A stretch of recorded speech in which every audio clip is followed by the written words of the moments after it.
Estamos con esta tercera clase referido a lo que es rectificación de área, linderos y medidas perimétricas, ¿no? Más o menos recordando las clases pasadas, primero habíamos hecho un análisis de lo que era la necesidad de adecuar lo que dice registros públicos, ¿no?, a lo que es la realidad extrarregistral.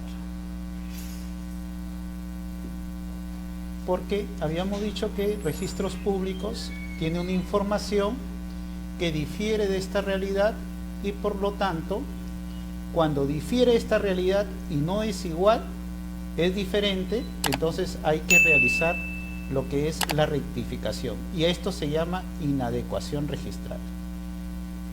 Inadecuación registral, ¿no?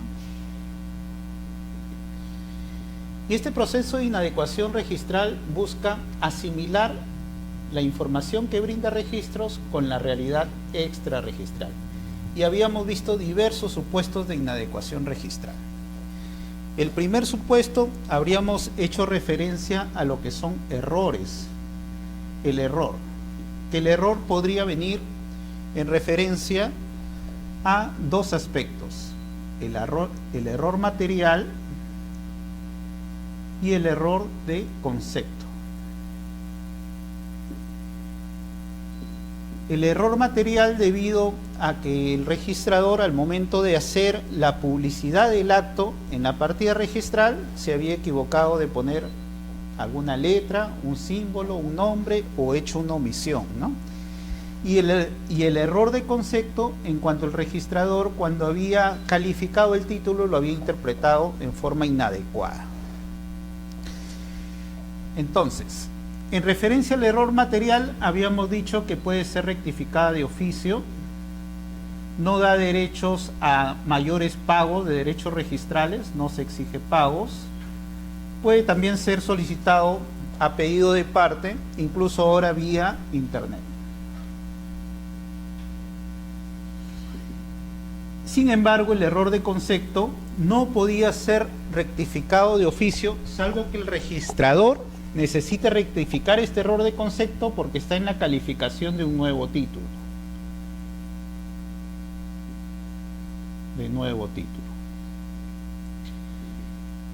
En este caso sí se va a pedir derechos registrales cuando es necesario modificar ese título porque el título mismo había tenido referencias inadecuadas.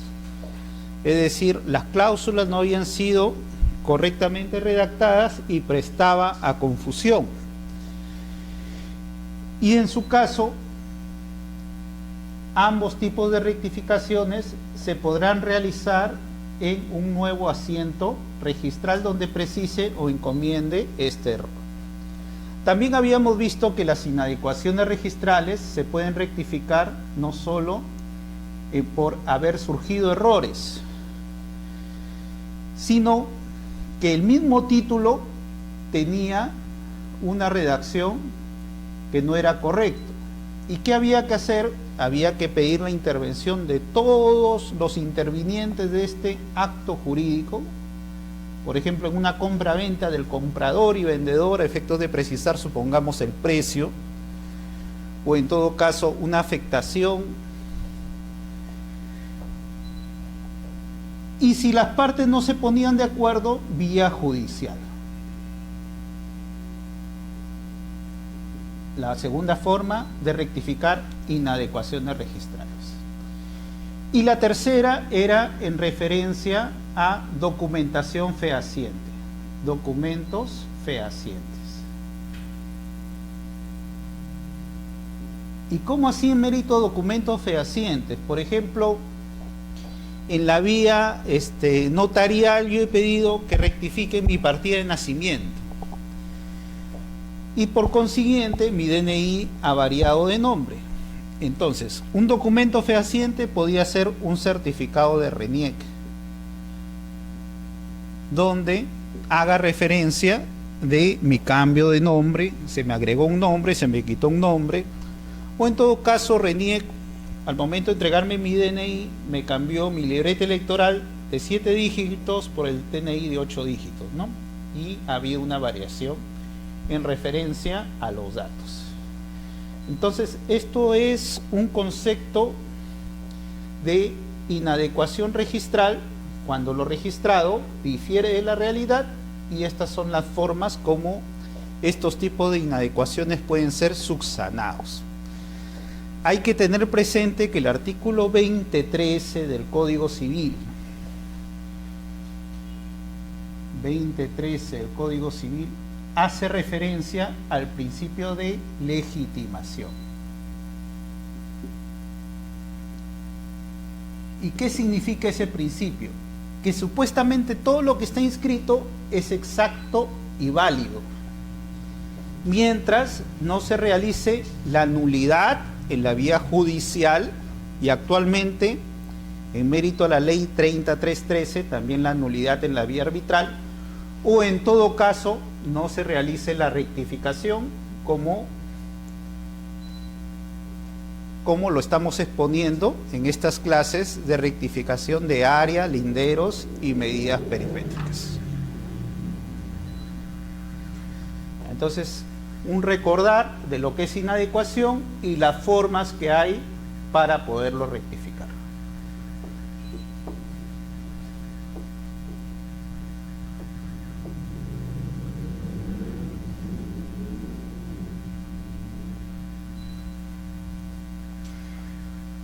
También habíamos determinado que el área, supuestamente, es la comprendida dentro del plano vertical de la superficie del suelo, conforme lo determina el Código Civil en referencia a la extensión de mi derecho de propiedad, ¿no?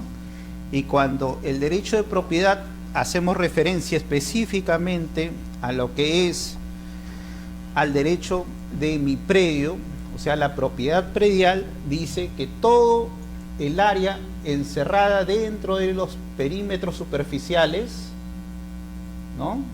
Frente, fondo, derecha, izquierda, toda esta área supuestamente es la extensión de mi propiedad.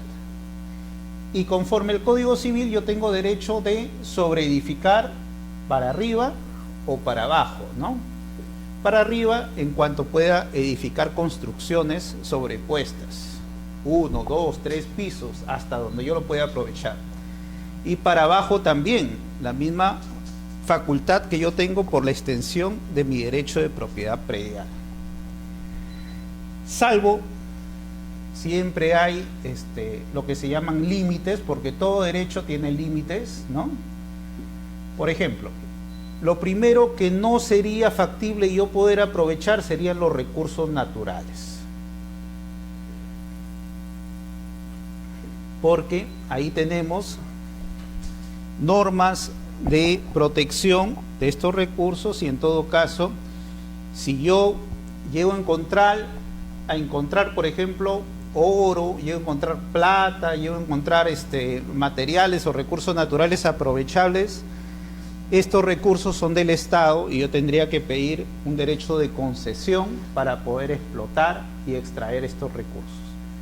Pero sin perjuicio de estos recursos yo puedo seguir edificando para abajo, ¿no? Mis sótanos, o para arriba los pisos hasta la azotea.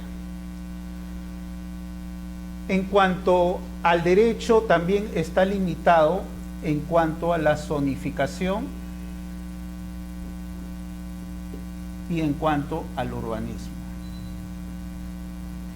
En cuanto a la zonificación, porque yo no puedo, por ejemplo, edificar una industria en una zona residencial, porque el humo en la explotación normal de la industria va a ser tóxico para las personas que viven a mi costado, ¿no?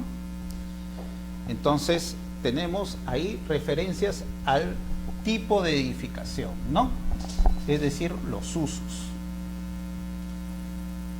Habíamos dicho, en cuanto a la urbanización, los parámetros urbanísticos que rigen la edificación en predios que son urbanos. ¿Y qué me indican los parámetros urbanísticos? los parámetros urbanísticos me indican, por ejemplo, el área mínima del lote, ¿no? Por ejemplo, en el distrito, supongamos, de San Isidro, para yo poder independizar un predio, tiene que tener un área mínimo, supongamos, de 100 metros cuadrados. El área mínima es 100 metros cuadrados. Si yo poseo 90 metros cuadrados, no me va a ser factible independizarlo. ¿Por qué? Porque esto aumenta la densidad poblacional y es peligroso. Porque los servicios básicos de agua, luz, teléfono, empiezan a afectar a toda la comunidad. Entonces me dicen, un área mínima para que viva una familia tiene que ser 100 metros cuadrados, no puede ser menor. La altura de la edificación. La altura de la edificación, ¿no?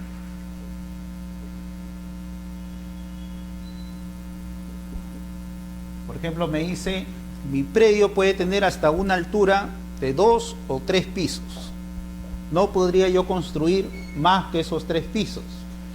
Puede hacer que la consistencia del suelo no me permita sobreedificar, y en todo caso, por ejemplo, en sectores como tenemos La Molina, o podría ser en sectores como Chorrillos, donde el suelo no es muy consistente, sobreedificar conllevaría a que empiecen a hundirse las edificaciones, ¿no? Y eso traería un peligro. Y otro también por la densidad poblacional, porque si yo sobreedifico, voy a tener más gente viviendo en ese inmueble. E incluso si sobreedifico independizo, voy a tener familias por cada nivel. Y eso va a traer también lo que es alta densidad y afectación del derecho de las personas. El área libre.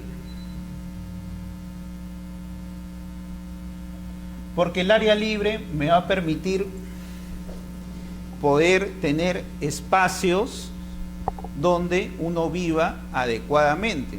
Si estamos viviendo en un ambiente muy reducido y sin espacios de luz, sin espacios de pozos de aire, etcétera, entonces sería menoscabar la dignidad de las personas, ¿no?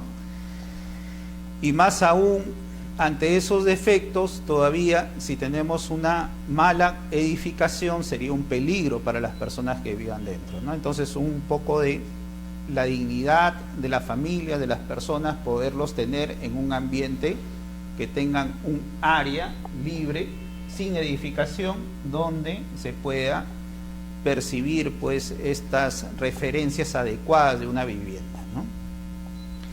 Y así tenemos los diversos parámetros urbanísticos que lo determinan. ¿Y quiénes determinan estos parámetros urbanísticos, estos usos, esta zonificación? Son las municipalidades. Las municipalidades lo determinan. En el caso de Lima, por ejemplo, para Lima Cercado sería la Municipalidad Metropolitana de Lima, y para los distritos serían las municipalidades distritales, ¿no? Entonces yo, antes de edificar, ya en nuestro segundo módulo habíamos visto lo que es declaratoria de fábrica, como documentos previos a mi proyecto edificatorio, yo podría sacar un certificado de parámetros urbanísticos, así se llama, certificado de parámetros urbanísticos. Y en ese certificado me va a permitir determinar qué parámetros y qué proyección urbanística yo lo podría realizar, ¿no? Ya los arquitectos creo que conocen todo eso, ¿no? Para efectos de las zonificaciones. Entonces son límites, limitaciones. Dentro hay otros límites que se pueden establecer. Por ejemplo, yo no puedo prohibir que mi vecino que se encuentre edificando pase materiales por mi propiedad. No puedo impedir eso si es necesario para que él edifique, ¿no? Entonces son daños que uno puede soportar, pero en la medida que mi vecino pase materiales por mi lote de terreno para que ellos edifiquen y me realicen daños o hagan daños a mi propiedad, ellos van a tener que indemnizarme sobre esos daños. Por ejemplo, lo que son las servidumbres de paso, ¿no? Si yo tengo un predio que se encuentra enclavado dentro de otro predio y acá queda la calle, entonces el vecino del predio A me tiene que dar un acceso o una salida hacia la calle, ¿no? Y en su caso, por ejemplo, ahí también hay un perjuicio que yo tengo que soportar en beneficio del predio que está enclavado y que no tiene acceso a la calle, ¿no? Esto se llama predio dominante y este es el predio sirviente. Lo que acá queda a completar simplemente es el negocio jurídico en cuanto a la determinación del área, los pagos, ¿no? Y otros tipos de convenios que el propietario del predio dominante en referencia al predio sirviente, del predio dominante, disculpe, en referencia al predio sirviente pueda llegar a convenir, ¿no? Eso se llama derecho de paso. Y así tenemos otro tipo de referencias que ya nuestro código sustantivo nos hace precisión de diferentes figuras jurídicas del derecho.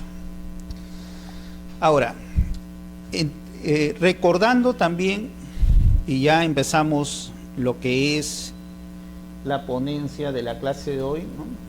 Recordando también que tenemos una ley que es la ley 27157.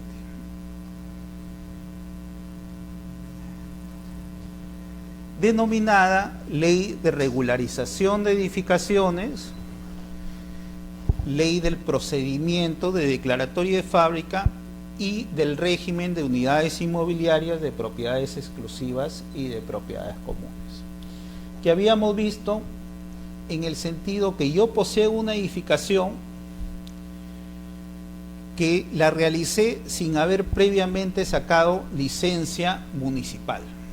O en todo caso saqué licencia municipal, pero nunca llegué a pedir la conformidad de obra, o pedí la conformidad de obra, se me otorgó la declaratoria de fábrica, pero nunca fui a registros a inscribirlo. Entonces, en base a esos supuestos, esta ley 27157 habla de regularización de edificaciones. Y como son edificaciones que uno autoconstruido, en los ámbitos rurales no hay problema porque ahí no hay afectación de densidades poblacionales, no hay afectación en cuanto a servicios básicos, ¿no? Porque la mayor parte del área del terreno se dedica a la agricultura o en todo caso a la ganadería, si es agropecuario, otros. Pero si yo me encuentro en una zona urbana, esta ley 27157 me dice, tú puedes, como primer punto, determinar lo que es la regularización de las edificaciones, de las casitas que se levantan, ¿no?, sobre el terreno. Y estas casas que yo lo levanté antes de la dación de esta ley. Esta ley se publica el 20 de julio del año 99. A partir del día 21 entra en vigencia, porque las normas, cuando no determinan qué días van a empezar a regir, siempre es al día siguiente de su publicación en el Diario El Peruano. Entonces, toda edificación que yo haya realizado hasta el 20 de julio del año 99, puedo acogerme a esta ley, pero bajo ciertos presupuestos, que sean en predios urbanos. ¿Y a qué se llaman predios urbanos? Son aquellos predios que han obtenido la aprobación municipal de habilitación urbana. Sean predios que tienen solo la aprobación de la habilitación urbana, es decir, del proyecto que yo tuve, de la licencia que saqué para realizar la habilitación urbana, y la municipalidad me aprobó el proyecto con construcción simultánea, que es una facultad de un tipo de habilitación urbana que yo puedo requerir a la vía municipal. O en todo caso, sin haber obtenido la habilitación urbana, o sea, sin ser predio urbano o sin haber tenido la aprobación del proyecto, yo me encuentro en una zona urbana consolidada. Y tenemos, en base a la expansión urbana informal, por ejemplo en el sur, ¿no? Grandes zonas como Villa María del Triunfo, San Juan de Miraflores, Villa El Salvador, que se encuentran bajo estos supuestos. Son zonas urbanas consolidadas porque cuentan con los servicios de agua, luz, teléfono, vías, accesos, transporte. Pero sin embargo, cuando vamos a registro de predios, vemos que figuran como predios rústicos. Entonces, bajo ese supuesto, esta ley 27157 permite regularizar edificaciones, sean en predios urbanos, en proyectos de habilitaciones urbanas o en zonas urbanas consolidadas.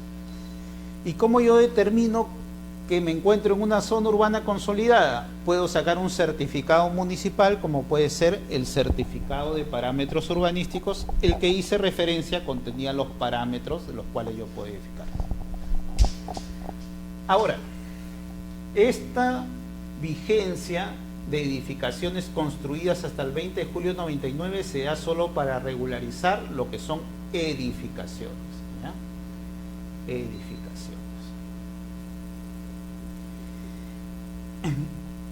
En el ámbito de esta ley, cuando se pensaba regularizar edificaciones, pero yo me iba a registros públicos e iniciaba el proceso de declaratoria de fábrica al amparo de esta ley, veía que en la partida registral yo no era propietario. Y ahí surgió un problema ya dado dentro del ámbito registral. Y estamos hablando como una inadecuación, ¿no? Registros publicita un titular, pero sin embargo el titular en la vida real es otro. Ahí tenemos una inadecuación. Y bajo ese alcance, esta ley también permite lo que es el saneamiento de titulación. Segundo alcance, saneamiento de titulación. Y en este saneamiento de titulación, la ley crea dos figuras de saneamiento de titulación. Lo que se llama la prescripción adquisitiva de dominio y lo que se llama la formación de los títulos supletorios. Pero a cargo del notario público. Y fue una innovación en referencia a este proceso de saneamiento de titulación, ya a cargo de la vía notarial. Y no solo eso, la ley trae también el supuesto de otro procedimiento. ¿Y cuál es el procedimiento? Es el reglamento interno. ¿Y qué es el reglamento interno? Es cuando yo tengo una edificación, por ejemplo un edificio, donde cuento con zonas comunes, por ejemplo las escaleras, y cuento con zonas exclusivas, los departamentos, ¿no? Departamento 1, 2, 3, y acá tengo un estacionamiento. Entonces, bajo el alcance de esta ley 27157, también hay una modificación del decreto ley 22112 dado en el gobierno militar. Sin embargo, esta ley 27157 no solo modifica y amplía el alcance de este decreto ley 22112, sino que otorga la facultad de elegir dos regímenes: el régimen de propiedad exclusiva y propiedad común y el régimen de independización y copropiedad.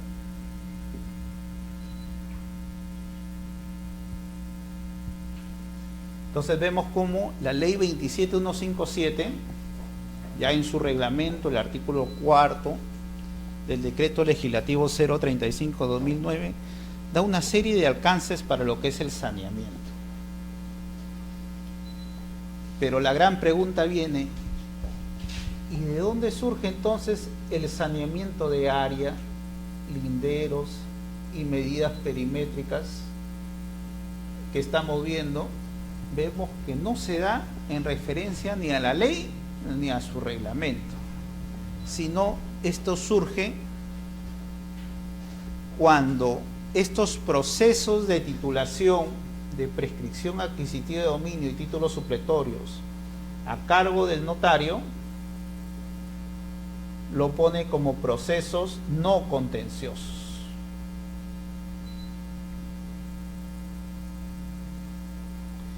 Entonces, cuando la ley 27157 nos habla de titulación y nos habla del proceso de prescripción adquisitiva y de títulos supletorios a cargo del notario, la ley 27333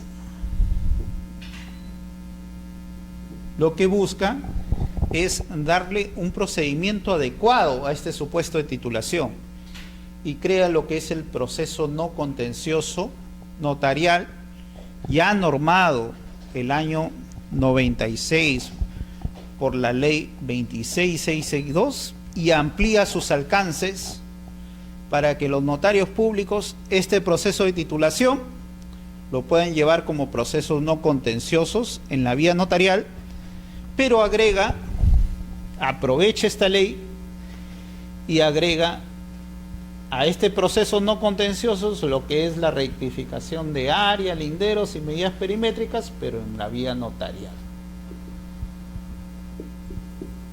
Entonces da un valor agregado, una suma a lo que es este proceso de saneamiento de titulación, que es uno de los supuestos que daba la ley 27157.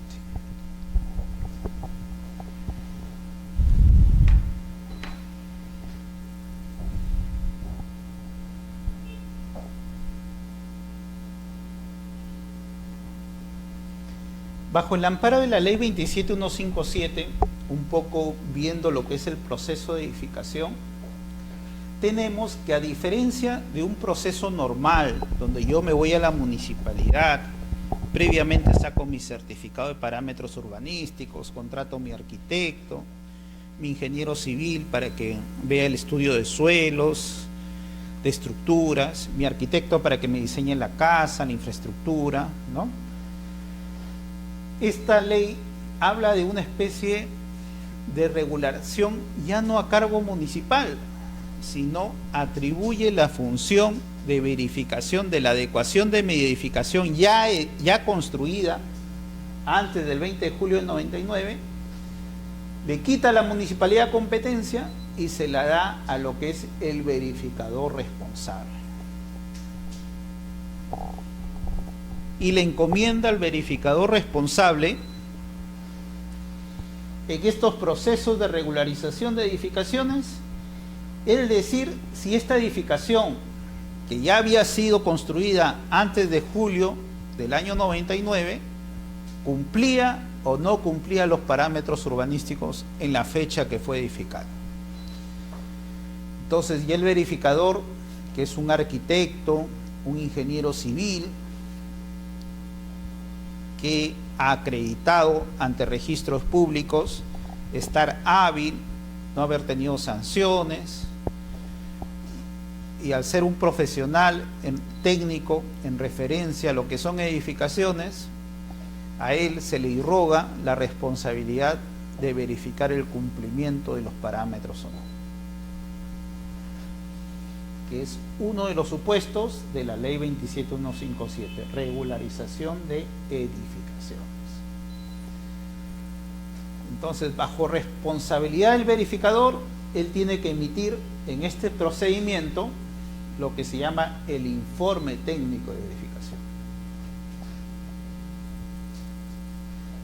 Y en ese informe técnico de verificación, por ejemplo, él puede decir, no se cumplió el parámetro urbanístico en referencia al área libre, o en todo caso, no se cumplió el parámetro urbanístico en referencia a los usos que puede tener la edificación, y hacer observaciones por incumplimiento a los parámetros urbanísticos. Esas observaciones que realiza el verificador en este proceso de regularización de edificaciones no conlleva que Registros no llegue a publicitar lo que es la declaratoria de fábrica. Muy por el contrario, Registros acoge ese acto de regularización de fábrica, pero paralelamente inscribe la declaratoria de fábrica e inscribe una carga en referencia a los incumplimientos que el verificador haga en su informe técnico.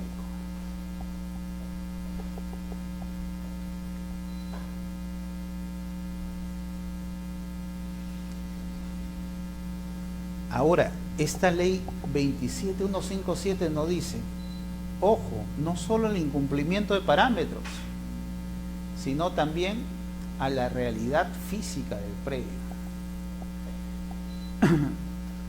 ¿Y por qué nos hace referencia y declara que los planos se adjunta corresponden a la realidad física, dejando constancia de las observaciones que formó? Porque el verificador también, no solo cuando hace planos, lo hace basándose en la declaración de las personas, sino él cuando elabora planos, él tiene que constituirse en el inmueble, realizar las mediciones correctas y hacer en el informe también referencia si está bien construido o está mal construido esa edificación. De estar bien construido, hará referencia que el informe que las estructuras son correctas, son de material correcto y que no presta peligros en perjuicio de las personas que viven en esos ambientes. De estar mal edificado, también hará la advertencia sobre fallas en la estructura de la edificación. Pero si la construcción tiene fallas, no va a ser responsabilidad del verificador. El verificador lo único que está cumpliendo es un trámite administrativo de dar publicidad a esa edificación. Simplemente él va a advertir que no está correcta la estructura y que en todo caso hay ciertos defectos que hay que volver a realizar adecuaciones necesarias para la vida de las personas que viven ahí. Ahora,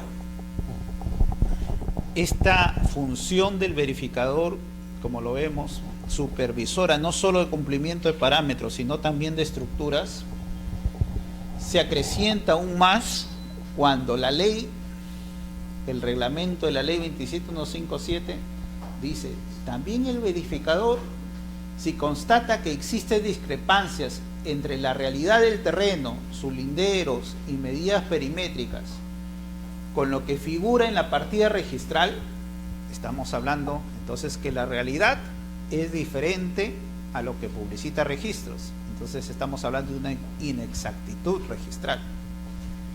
El verificador hará, ¿no?, en su informe de verificación dejará constancia de esas discrepancias. Y estas discrepancias, al igual que el incumplimiento de parámetros de alturas, de usos u otros parámetros urbanísticos, irán como observaciones en el informe de verificación. Entonces,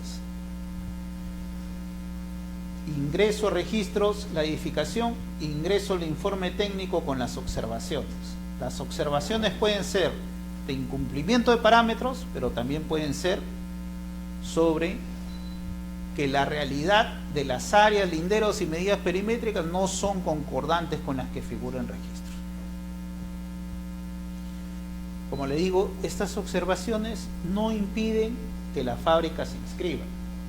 Lo único que va a pasar es que será inscrito como una carga estos tipos de observaciones, de incumplimiento de parámetros o inexactitudes de la realidad física del área del terreno, de los linderos y medidas perimétricas con referencia a registros.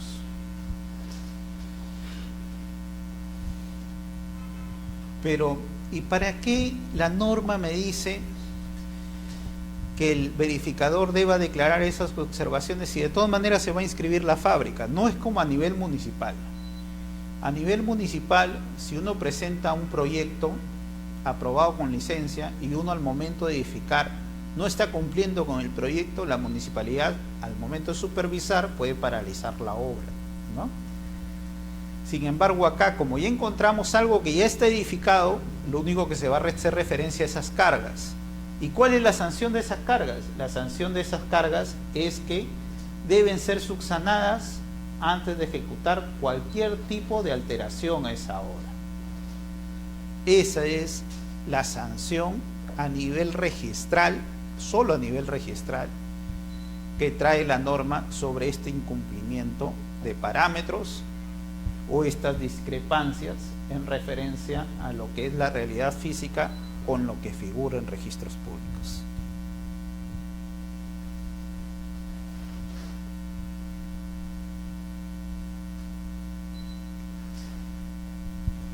¿Consultas?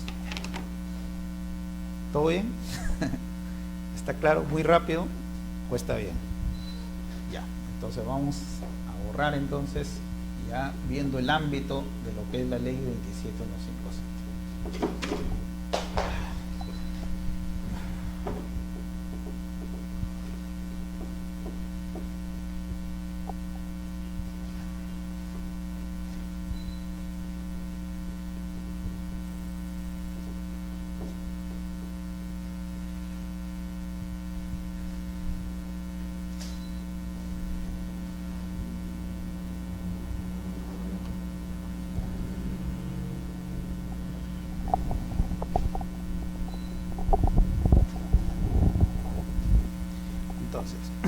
El reglamento de inscripción de registros públicos al registrador ya le encomienda ciertas obligaciones cuando advierte en el expediente de regularización estas transgresiones.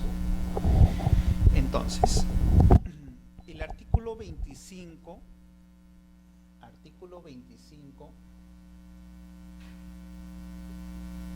del Decreto Supremo 035-2006 Vivienda, que es el reglamento de la ley 27157, en verdad es un tubo, no dice: dentro del expediente de regularización se debe presentar el FOR, y este FOR se le debe acompañar el informe de verificación, en este caso con las observaciones si las hubiera, el certificado de parámetros urbanísticos,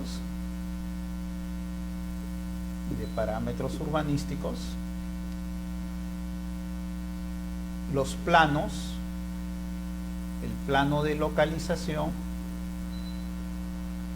y el plano de distribución. Estos son los documentos formales que van a ir a registros públicos.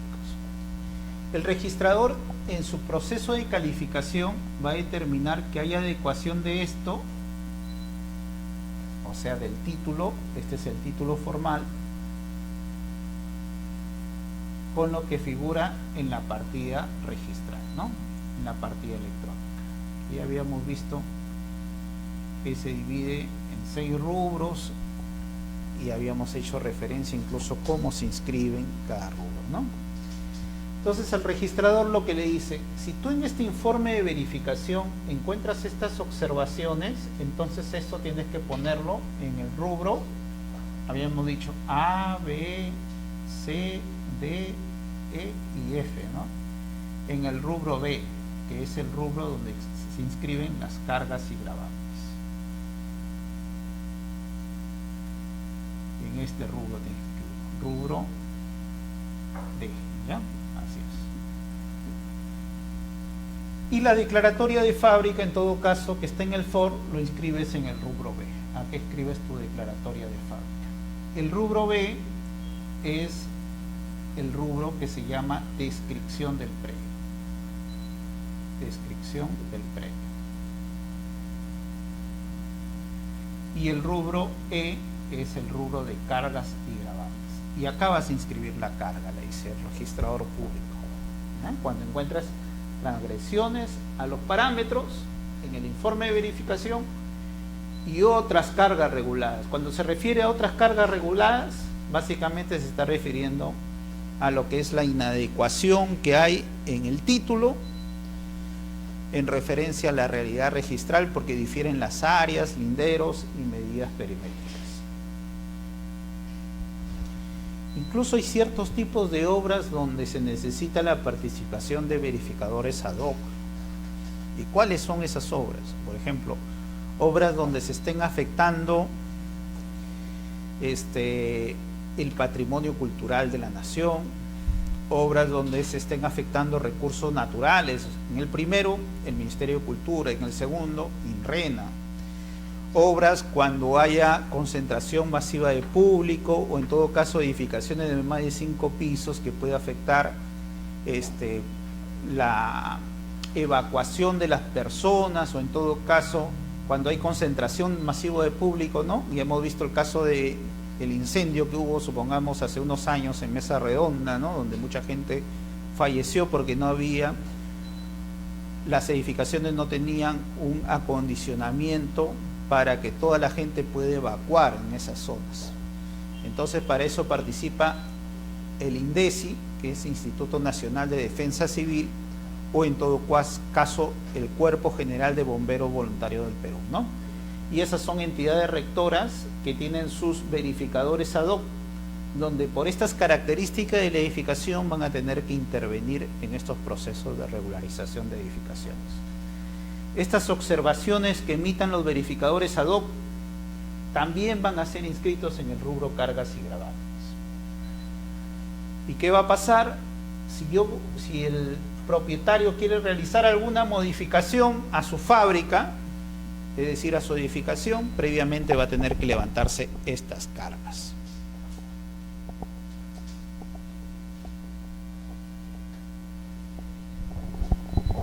¿Y qué pasa cuando vienen observaciones no en referencia a los parámetros urbanísticos, sino observaciones en referencia a discrepancias de las áreas del terreno?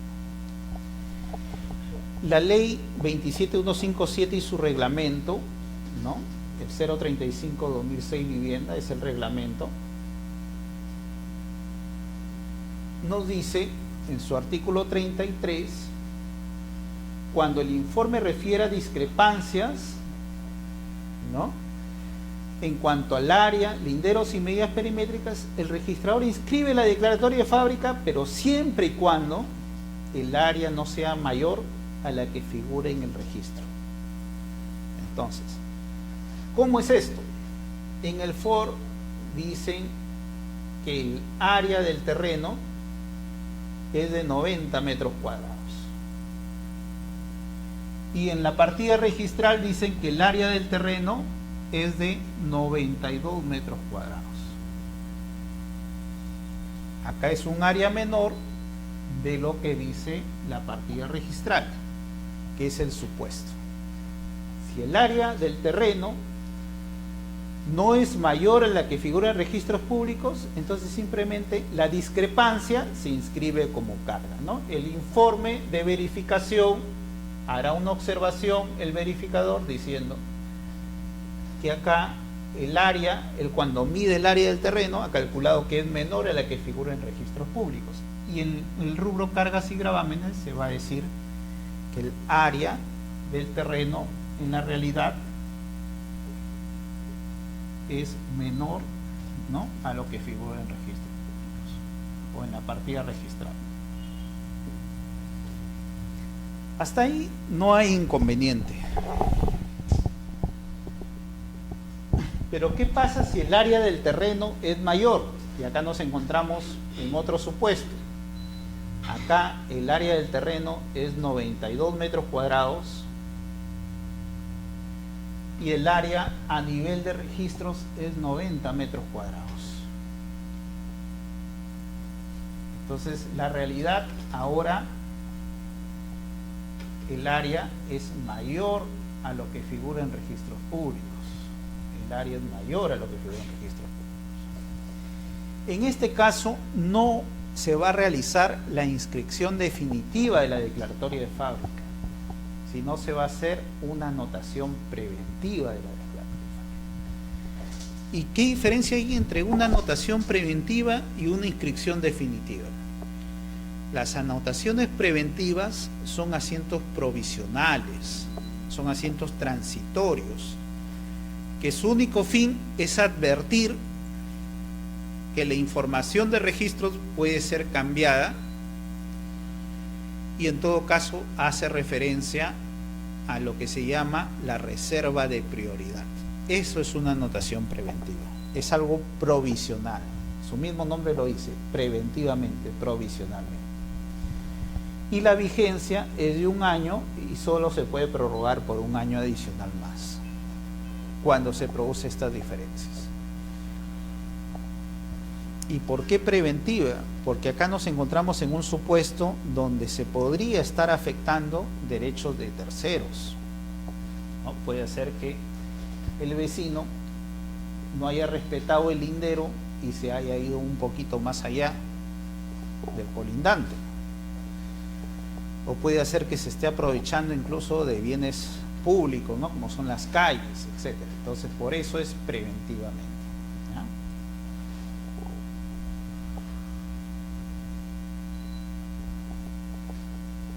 Y acá viene la función del catastro. Para que proceda estas anotaciones preventivas, el supuesto legal es que no exista superposición de áreas con otras registradas. Entonces, está bien, yo en la realidad tengo un mayor área, pero ¿cómo determino que esta área mayor no se superpone con otra registrada? ¿Cómo determino que no se superpone con otra registrada? Porque es el supuesto que nos da el reglamento de la ley 27157. Y para eso recurro a lo que es la oficina de catastro. Estos planos de localización y el plano de distribución, el plano de localización más que todo que tiene las coordenadas oficiales, van a ser enviadas a la oficina de catastro para que catastro informe si existe o no existe superposición con otros predios. Todos estos actos que impliquen inadecuación y en su caso la referencia de tener que rectificar estas áreas van a la oficina de catastro y conforme esta directiva 08/2004, que ahora ya tenemos una actualizada que es del año 2014, hay que remitir a catastro para que catastro emite informes sobre posibles afectación de terceros. Entonces, ¿qué va a hacer catastro? La función básica de catastro va a ser determinar que no exista superposición. No exista superposición. Y también que el área esté dentro del área de la partida registral, de la partida electrónica, ¿no? Que él determine que el área se encuentra dentro de la partida electrónica y que no hay superposición con vecinos u otras referencias. Porque sería muy peligroso dar publicidad de una edificación mayor del lindero del terreno, porque como hemos hecho referencia, mi derecho de propiedad predial está supeditado a los linderos dentro del límite superficial del terreno. Yo no puedo abarcar más allá con una edificación yéndome al área del vecino, ¿no?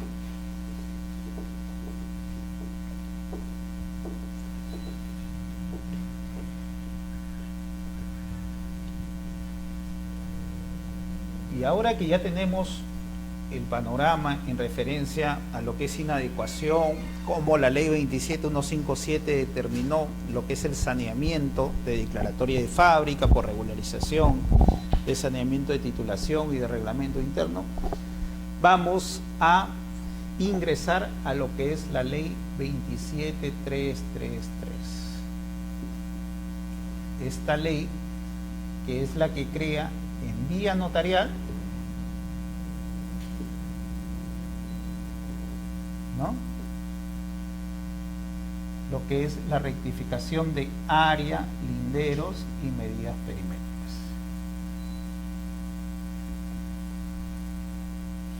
Adecuando el proceso que ya había sido creado por el reglamento de la ley 27157 y la misma ley 27157 al saneamiento de titulación a cargo de los notarios. Esta ley en su artículo 13 crea un nuevo procedimiento notarial a efecto de poder adecuar lo que son área, linderos y medidas perimétricas de la realidad a lo que diga registros públicos.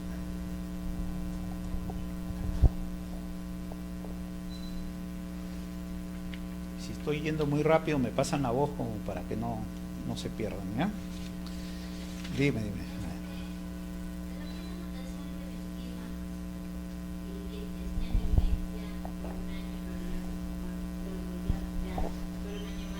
¿Ya?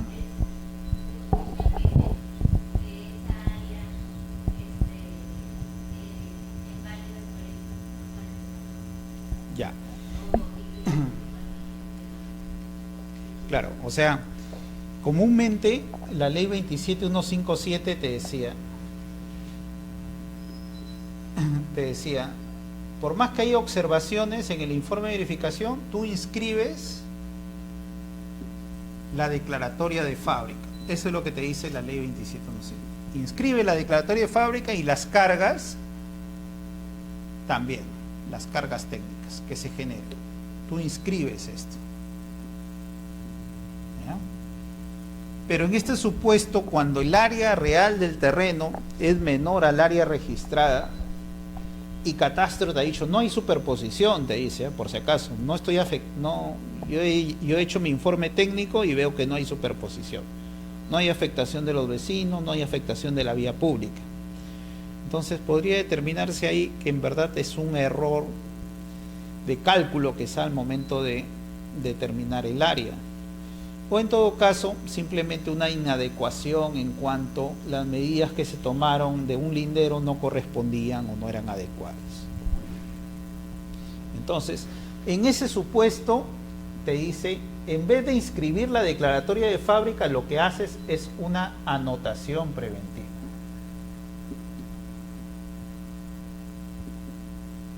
¿Pero de qué? De la declaratoria de fábrica. Tú todavía no estás rectificando el área del lindero del terreno.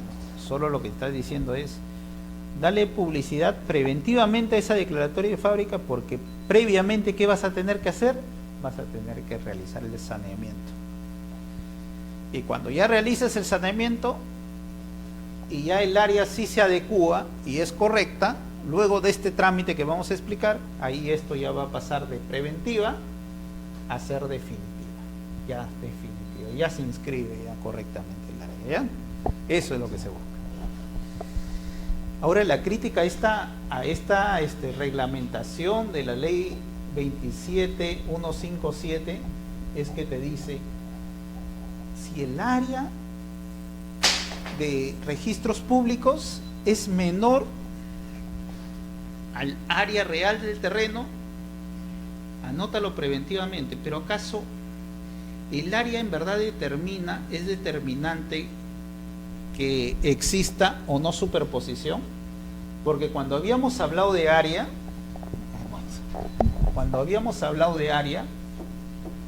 habíamos dicho que el área simplemente es lo comprendido dentro de mis linderos.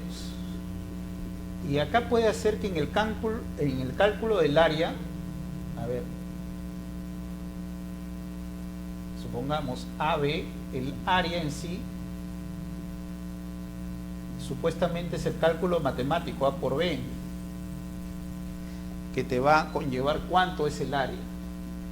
Entonces, partir en referencia de decir que si el área es menor, no hay superposición, es una falacia. ¿Por qué? Porque puede hacer que mi predio sea así y el predio del vecino sea así, ¿no? Y yo digo, apropiándome de esta parte de acá, apropiándome del terreno del vecino, y quizá corriéndome para la izquierda, yo diga, en la vida real mi terreno es 90 metros cuadrados y en registros públicos figura como 92. Entonces acá tenemos un área menor a lo que dice registros públicos. Inscríbeme como carga, inscribe la declaratoria de fábrica definitiva. Pero ¿qué estoy haciendo acá? Yo me estoy corriendo para la izquierda y me estoy cogiendo área del vecino. Entonces, eso de decir que porque el área real es menor al área que figura en registros públicos, eso es algo falaz, no es algo correcto, ¿no? Y no hay que partir del área. Lo que hay que tener referencia, más que todo, son los linderos, que eso es lo que en verdad rige a mi derecho superficiario. Eso es lo que en verdad rige mi derecho superficiario, ¿no? Entonces puede hacer que incluso yo diga el área es 92 metros y el área acá de registro sea 90 metros, pero yo sí estoy respetando mis linderos. En este caso simplemente es un error de cálculo nomás, que lo puede determinar un arquitecto con las coordenadas y los vértices debidos, ¿no? Sin embargo, la norma parte en ese supuesto. Si el área es menor de lo que figura en registros a la realidad, solo anótalo. Y si el área es mayor de lo que figura en registros a la realidad, sí inscríbelo. Entonces es muy peligroso hacer eso. Entonces es función siempre el registrador en esos supuestos pedir a catastro en el informe técnico no solo si hay superposición, ¿no? En todo caso hay que ver si está comprendido dentro del área de la partida registral más que todo y que no se está yendo por otros lados. Puede ser que también él lo que esté haciendo no solo es yéndose por los vecinos, sí está respetando esto, pero se está cogiendo parte de la vía pública, supongamos. Y mediante una rectificación o una declaratoria de fábrica, en verdad se está aprovechando, ¿no?, un bien público, que hemos dicho que son imprescriptibles, inalienables, inajenables, ¿no?, conforme a la Constitución. Entonces hay que tener mucha referencia, mucho cuidado con esa referencia que dice la norma de área menor. A nivel registral sí se lleva a catastro y se pide esa información, si está dentro del predio y en todo caso si también se encuentra superponiéndose, a pesar que los verificadores dicen que es área menor. A pesar de eso se le está yendo a catastro para que informe eso. Entonces, el saneamiento, ya hemos visto que en este ámbito de la ley 27333 ahora se está haciendo a nivel notarial. Entonces el notario ya tiene un nuevo proceso no contencioso, ¿no? Y esto se asuma a los procesos no contenciosos que tenía conforme la ley 26662. Esta ley 26662, originalmente partiendo de rectificaciones de partidas, de sucesiones intestadas, de constitución de patrimonio familiar, de apertura de testamentos cerrados, de adopción de personas capaces y otros tipos de procedimientos, ahora se le agrega, por la ley 27333, se le agrega lo que es la prescripción adquisitiva de dominio notarial, la formación de título supletorio notarial y adicionalmente el saneamiento de área, linderos y medidas perimétricas notariales. Entonces, en la vía notarial se le agrega, bajo la ley del proceso no contencioso,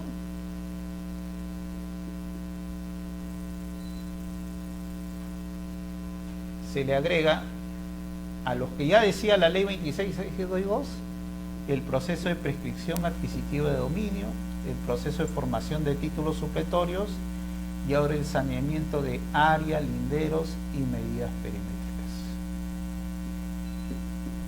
3 procesos no contenciosos adicionales a los que ya contemplaba la ley de procesos no contenciosos. 26662, medio diabólico, ¿no?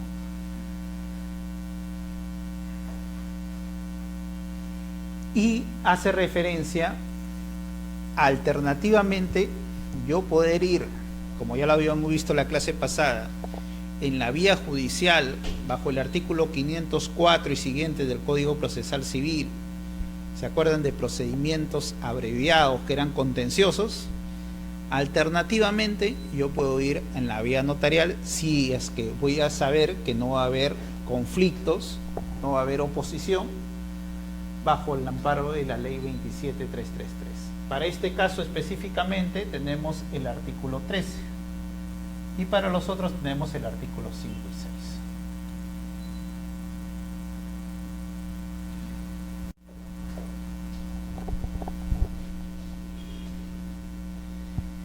6. Este artículo 13, no estaba regulado, como habíamos visto, por la ley 27157, ¿no? Sino lo que se hace, se aprovecha esta ley y se adiciona este procedimiento. Sin embargo, lo de la prescripción adquisitiva de dominio y los títulos supletorios sí estaban regulados por la ley 27157 y su reglamento. Esto se agrega.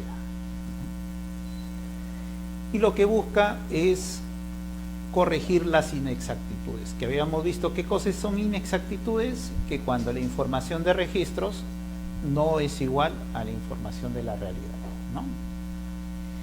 La condición, conforme la ley 27157, es que sean solo en predios ubicados en áreas urbanas.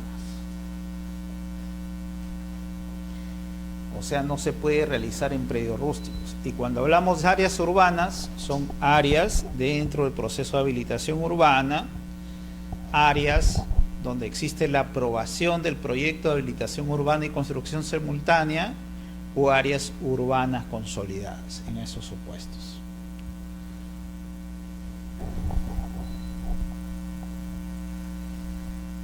Lo que se busca es determinar área, linderos y medidas perimétricas en terreno, ¿no?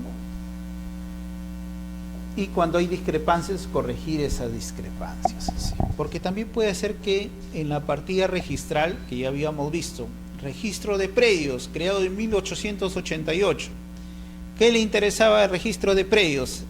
En el registro de propiedad inmueble de 1888, le interesaba que se inscriba el titular registral para poder facilitar el acceso de las hipotecas.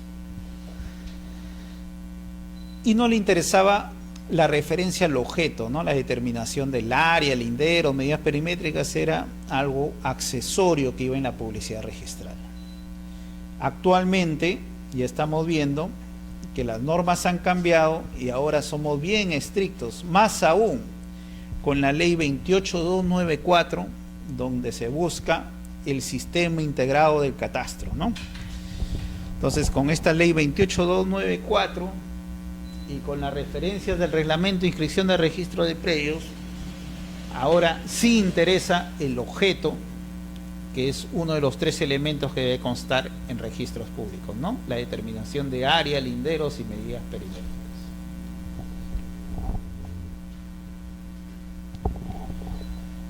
¿Cuándo no procede? Si yo en la partida registral advierto que es un predio rústico. Si me voy al predio y veo que no tienen servicios de agua, luz, energía, nada, ¿no? Están criando ahí sus ganados, se están cultivando, en esos casos no procede. ¿Cuándo tampoco procede? Cuando yo me voy con los planos, antes de iniciar el proceso me contratan como abogado y yo le pido, dame tu plano perimétrico y plano de ubicación. ¿Y qué hago primero? Lo mando a catastro. En catastro sale el informe que dice, acá hay superposición de área. Tampoco procedería en ese caso. En ese caso me tendría que ir a la vía judicial por el proceso abreviado. Tampoco procede si yo estoy en pleno procedimiento y alguien interpone una oposición ante el notario público, ¿no? Puede ser mi vecino que ha sido perjudicado, opone la oposición, entonces no procede. Y cuando tampoco procede, cuando yo advierta que es un acto simulado, que en verdad lo que se está queriendo es apropiarse de áreas, de bienes públicos o en todo caso privados. En ese supuesto no estamos hablando de una rectificación, estamos hablando que nos estamos apropiando de un área del vecino, ¿no? Entonces no procede tampoco en referencia a eso. Este artículo 13 de la ley 27333, este artículo 13, a su vez despliega 3 modalidades llevadas a cabo ante los notarios públicos en este proceso de saneamiento de área, linderos y medidas perimétricas, ¿no? La primera modalidad es cuando hay mutuo acuerdo. Y cuando hay mutuo acuerdo, como todo contrato, como todo negocio jurídico, donde las partes manifiestan su consentimiento en cuanto a los efectos que podría traer rectificar o precisar las áreas, en ese supuesto los notarios tienen que elaborar lo que se llama una escritura pública.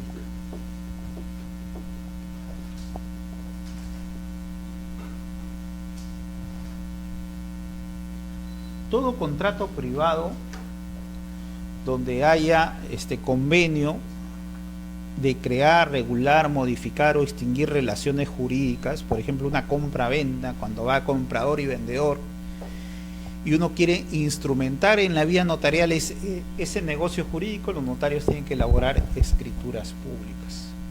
En este caso, el propietario del predio, ¿no? A, está de acuerdo con su vecino que vive al costado B, con el colindante del fondo C y con el otro vecino D, ¿no?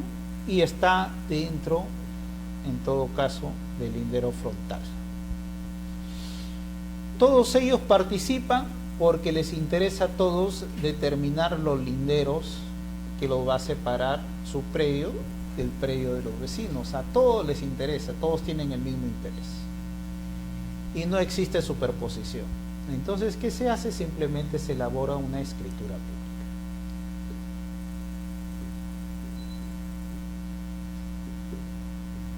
Eso es lo que se hace. Porque es un negocio jurídico y todos están de acuerdo y convienen en el mismo. Me voy ante el notario. Y esto va a dar mérito a que en registros públicos se establezcan las colindancias, linderos y medidas perimétricas cuando en la partida registral no figuraban estas referencias. Ahora, si uno de ellos no quiere firmar, supongamos él no quiere participar, pero tampoco se opone, simplemente no quiere hacer referencia por escrito, viene la segunda modalidad. Yo lo notifico al colindante que no quiere participar y él no se apersona, pero en todo caso el notario cuando se acerca va al vecino y le dice si la medida es correcta y él dice sí es correcta, solo que yo no quiero participar en ese proceso y no me opongo, no hay referencia a ningún derecho en conflicto. En ese caso viene la segunda modalidad, que es el procedimiento notarial propiamente dicho, que es el procedimiento no contencioso notarial. Solo se aplica cuando no exista superposición, volvemos a repetir eso, cuando sea no contencioso, ¿no? Y el área es menor o mayor, pero no hay conflicto de intereses con los vecinos. Y el tercer procedimiento, que también está regulado por el artículo 13 de la ley 27333, es cuando sí hay conflicto o superposición. En ese caso, dice, remítase a la vía judicial. Procedimiento abreviado. Base legal, artículo 504 y siguientes del Código Procesal Civil. Son 3 modalidades que determina esta ley de saneamiento.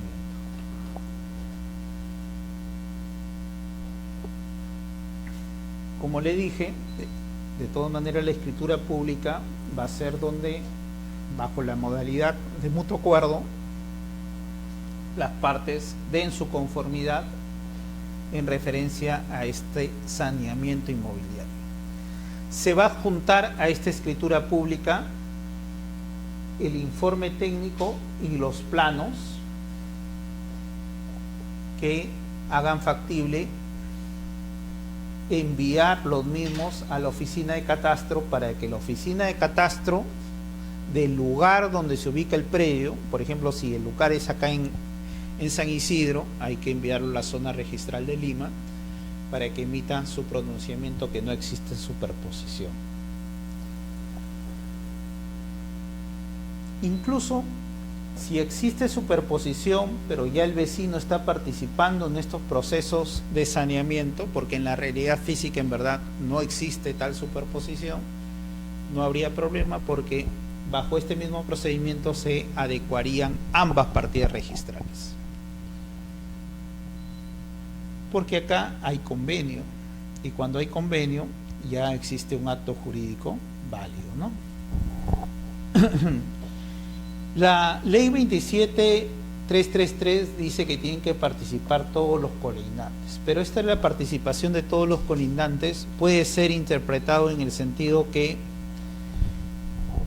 sean todos los colindantes que se vean afectados con este proceso de modificación o determinación del lindero, ¿no?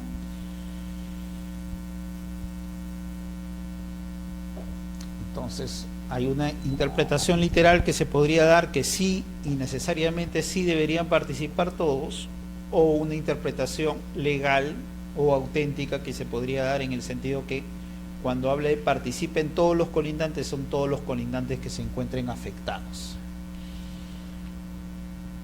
El plano catastral sí es necesario. Hay que tener presente que acá ya previamente el abogado que fue contratado para llevar a cabo este procedimiento de regularización ya hizo su informe catastral y ya cuenta con ese informe que va a ser insertado en todo caso en la escritura pública,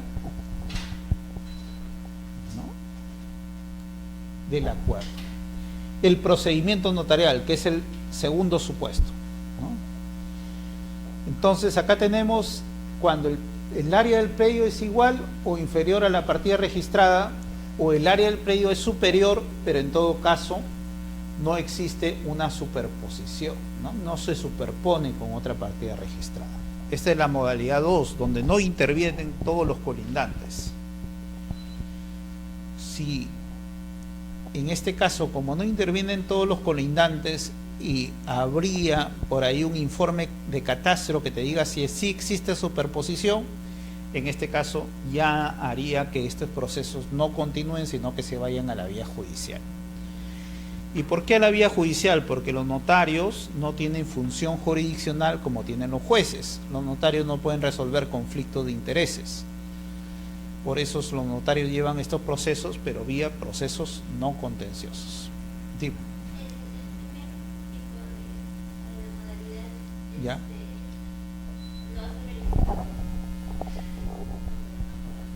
Ya. La labor del verificador termina haciendo referencia en el informe de verificación que existe esa inadecuación. Ahí culmina.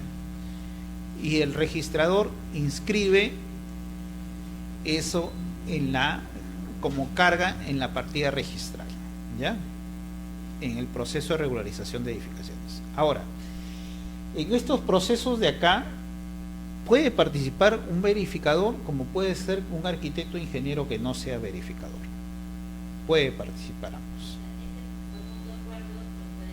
Lo puede hacer. Basta que sea un arquitecto o ingeniero que le elabore los planos, elabore el informe o la memoria descriptiva correcta, y eso se ha insertado en estos procesos.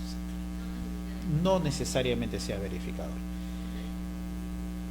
El notario sí, porque el notario va a ser el que va a instrumentar, va a realizar la escritura pública, ¿ya?, donde yo con mis vecinos me tengo que acercar voluntariamente al notario y decir, queremos solucionar nuestro problema porque todos queremos ponernos de acuerdo cuáles son los linderos para empezar a construir cada uno. Entonces ahí sí participa el notario, porque en ese acto, al igual que en una compraventa, el notario tiene que realizar la escritura pública, ¿ya?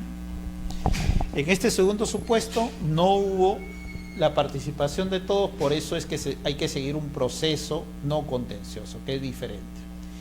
Y el tercero, que es el proceso judicial, pues. Ahora, sea que yo me encuentre en la segunda o tercera alternativa, y si al final los vecinos ya quieren dar por culminado el proceso, porque eso irse a la vía judicial es contratar abogados, seguir todo un proceso judicial, ¿no?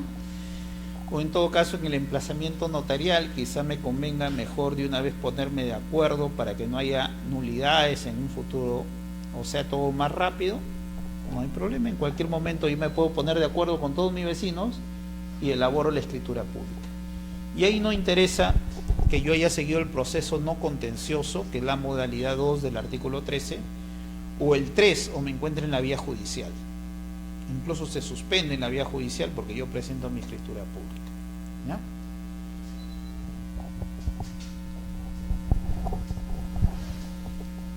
En este procedimiento no contencioso, que es la modalidad 2, la ley 27157 no te hace referencia a cómo seguir el proceso. Lo único que te dice es, sigue el mismo procedimiento que te da el reglamento de la ley 27157. Y cuando uno se pone a analizar el reglamento de la ley 27157, ahí encontramos solo el procedimiento de prescripción adquisitiva de dominio, lo cual hace entender que hay que seguir el mismo proceso de prescripción adquisitiva de dominio a este procedimiento de rectificación de áreas, linderos y medidas perimétricas. Y por consiguiente, aprovechamos acá y de una vez explicamos los dos procedimientos. Tanto en el procedimiento de prescripción adquisitiva de dominio en la vía notarial, como en el procedimiento de rectificación de áreas, linderos y medidas perimétricas en la vía notarial, todo se da inicio con la presentación de una solicitud.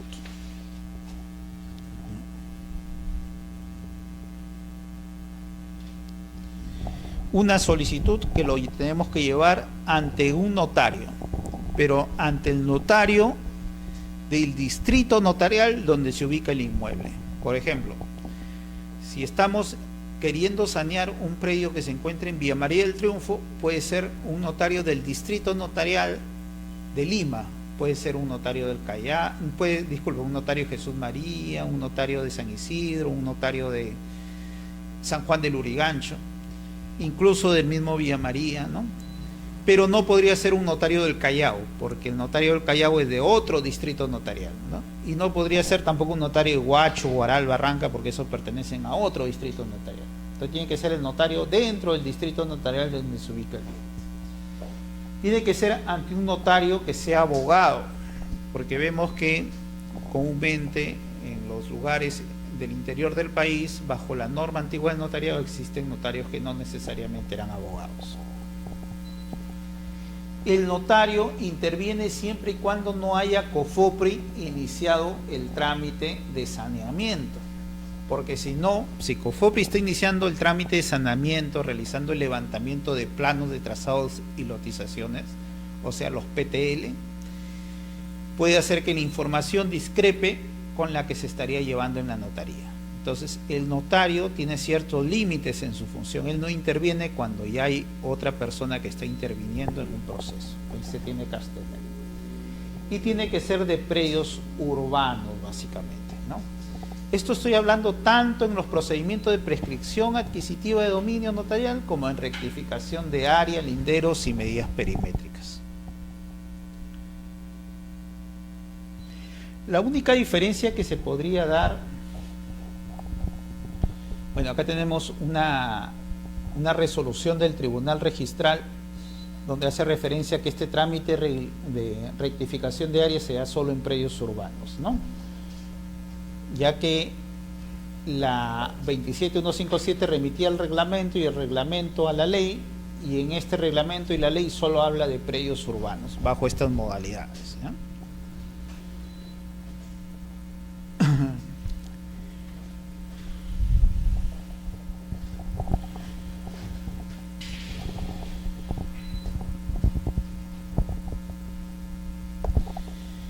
Cuando existe superposición, ya habíamos visto que no procede este tipo de rectificaciones, ¿no?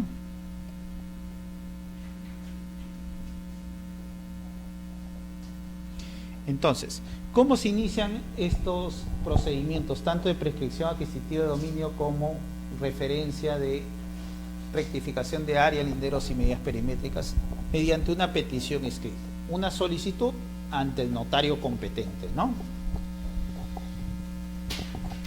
En su caso, hay que hacer referencia de la posesión, el tiempo de posesión y la forma de posesión. En lo que es prescripción adquisitiva de dominio, se necesita nombre y dirección del titular registral.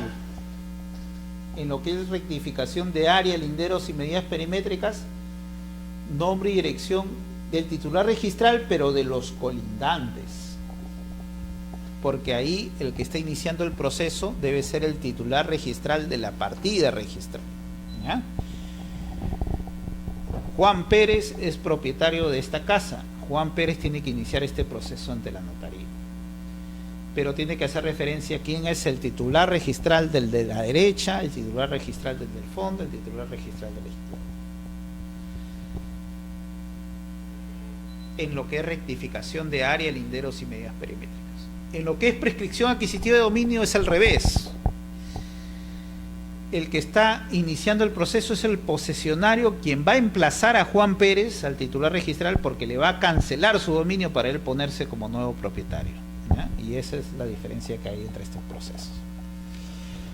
La declaración del solicitante, necesariamente un abogado tiene que suscribir este procedimiento o esta solicitud, y tienen que participar 3 testigos mayores de 25 años.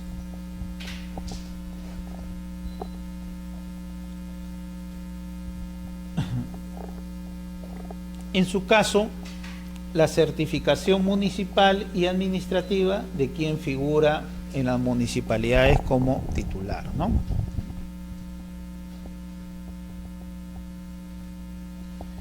Requisitos técnicos: plano de ubicación y plano perimétrico suscrito por arquitecto ingeniero colegiado debidamente visado por autoridad municipal.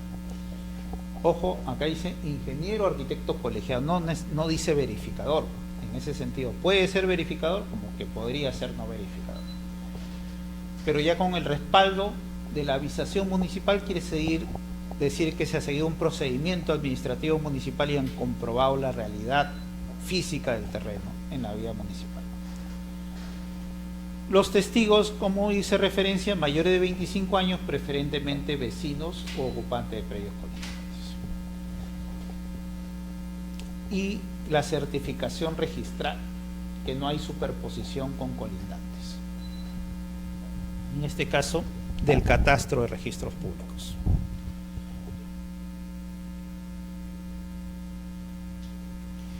¿Qué hace el notario después de comprobar que estos requisitos son correctos y que procede el inicio de este proceso de rectificación de áreas? Igual que en el de prescripción adquisitiva de dominio, ¿no? El notario pide a registros públicos una anotación preventiva, y acá vamos a recordar que esa anotación preventiva, de nuevo, es una anotación provisional, ¿no? Que busca advertir que la situación registral puede variar y otorga prioridad al acto o derecho que se está anotando. Porque puede ser que el trámite dure 1 mes, 2 meses, 3 meses, 1 año. En todo caso, la anotación preventiva otorga prioridad. Y todos los efectos de la inscripción definitiva se retrotraen a la fecha y hora del asiento de presentación de la anotación, ¿ya? Eso es lo que busca la anotación preventiva. Advierte a los demás y reserva la prioridad en la partida registral. Esta solicitud, que debe realizarla el notario, lo debe hacer mediante un oficio con la copia legalizada de la solicitud del interesado y, en todo caso, de los planos de ubicación y localización debidamente visados por la municipalidad. Esto lo determina el reglamento de inscripciones de registro de predios. Muy aparte de esa publicidad que va a constar en la partida registral, que tiene estos efectos de prioridad, tiene que fijarse carteles en el terreno o el inmueble donde se ubica el bien, igual que en la prescripción adquisitiva de dominio. Hay que ordenar, fijar carteles. Hay que efectuar una publicación tanto en el Peruano como en otro diario de mayor circulación por 3 veces en intervalo de 3 días cada uno, ¿no? O sea, hoy día publico en el Peruano y publico en otro diario. Pasando 3 días, vuelvo a publicar en el Peruano y vuelvo a publicar en otro diario. Pasan 3 días más, vuelvo a publicar en el Peruano y vuelvo a publicar en el diario. Esa es la obligación que tiene. Y básicamente notificar a los colindantes. Ya habíamos visto que en la prescripción adquisitiva de dominio los vecinos iban a demostrar si en verdad había la posesión, ¿no? Cuando el notario se apersonaba. en este caso a los colindantes, para que puedan interponer su oposición, porque si ellos no conocen que el vecino se está apropiando de su terreno, no van a poder ir al notario a plantear su oposición. Es necesario notificarlo a ellos. El notario, muy aparte de estas publicaciones, bajo el principio de inmediación, el notario tiene que acercarse y verificar primero que sea correcto en cuanto a la descripción y características que consten en el inmueble. Quizás no en las medidas, porque el notario no se va a poder medir todo, ¿no? Pero en todo caso que sea razonable conforme a lo que él está haciendo referencia. Y a él, con una ayuda del arquitecto, el ingeniero, en la parte técnica va a determinar la veracidad. Lo que sí tiene que ir a los colindantes y hacer referencia de que él se encuentre en este proceso vía no contencioso notarial, para que ellos puedan determinar su conformidad o no sobre este proceso, igual que en la prescripción adquisitiva de dominio.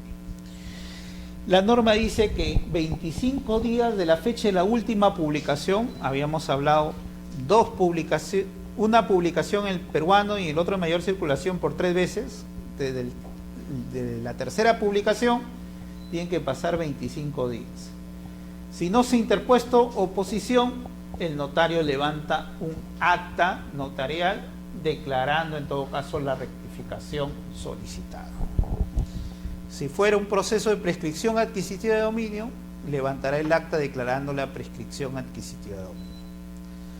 Ahora, este es el proceso de levantamiento de acta que hace referencia el reglamento de la ley 27157.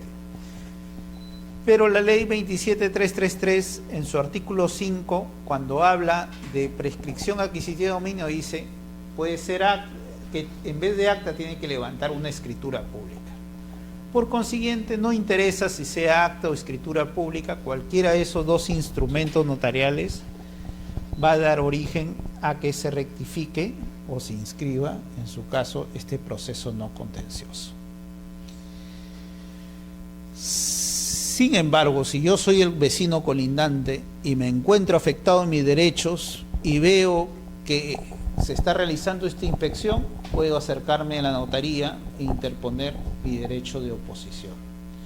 Este derecho hace que en la vía notarial culmine el proceso, pero solo puedo interponer la oposición antes que el notario haya instrumentado la finalización del procedimiento. Después que el notario ya elaboró la escritura pública, ya no podría yo interponer ninguna oposición. Ya tendría que pedir la nulidad en la vía judicial, en todo caso, de ese procedimiento. Todo procedimiento a nivel notarial no es cosa juzgada. Todo procedimiento a nivel notarial yo puedo pedir la nulidad en la vía judicial. Diferente cuando el procedimiento lo hice en la vía judicial, ¿no? Que ahí sí puede conllevar a la cosa juzgada. Salvo haya habido cosa juzgada fraudulenta, y en ese caso sí trae la nulidad del proceso judicial, ¿no? Entonces, a nivel registral se ha creado la directiva 013-2003, donde un poco limita la función de calificación de los registradores públicos y les da un paralelo en cuanto a sus funciones. Le dice, por si acaso, tú no puedes ir y decir que los actos procesales del notario están mal elaborados. Eso no puede ir el registrador, porque sería que el registrador esté calificando la función del notario dentro de su competencia, o fuera de su competencia porque es del notario, ¿no? Y tampoco puede meterse en el fondo motivación de la declaración notarial.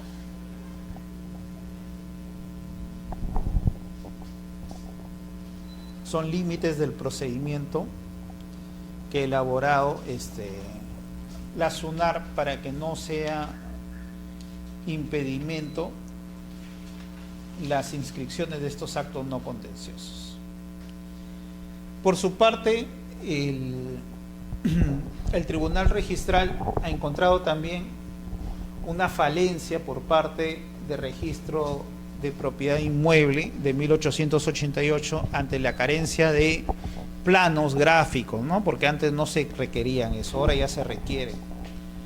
Entonces, en este supuesto dice, si Catastro está imposibilitado de determinar si se superpone o no, eso no constituye impedimento para realizar esta rectificación de áreas, ¿no? Entonces, si Catastro dice, porque no hay planos gráficos, yo no puedo determinar si hay superposición o no. Ojo, pero Catastro lo que sí tiene que hacer referencia es que verificar que el predio se encuentra dentro de la partida registral, ¿no? Y no hacer referencia que se encuentra, por si acaso, fuera de la partida registral. Y sobre esto ha salido los plenos registrales, que dicen, primero, en rectificación por mutuo acuerdo, no se requiere, cuando voy a inmatricular, que los predios colindantes se encuentren inmatriculados. No es necesario pedir que como acto previo para rectificar área lindero de un predio inmatriculado, que los colindantes se inmatriculen. Y la segunda es que para realizar esa inscripción, cuando imposibilita la superposición, la verificación de la superposición, lo que sí tiene que decir Catastro es que se encuentra indubitablemente en el ámbito dentro del predio inscrito. Si Catastro no puede determinar o detallar que se encuentra dentro del ámbito del predio inscrito, ahí sí podría ser motivo de observación.